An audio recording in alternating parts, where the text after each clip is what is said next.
This is just a quick short video from your friends here in the apartment garden.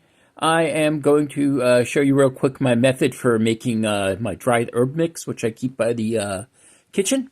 So basically the sprouting trays I use are these nice plastic ones with really cool holes in them. This is the bottom tray.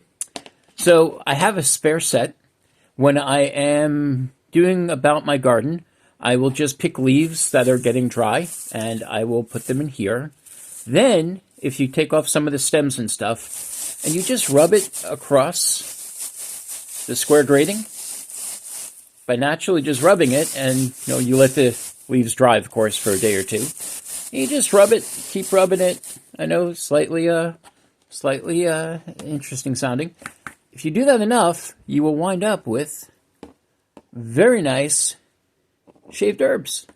And this is a combination of dill and basil and something else. Dill and basil and leaves.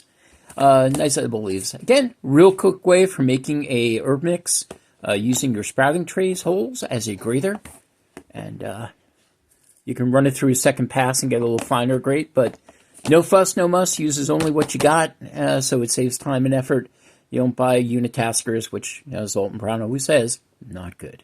Anyway, that's a quick tip from the apartment gardener. Good luck, grow more things, and eat what you grow. Thank you. Bye.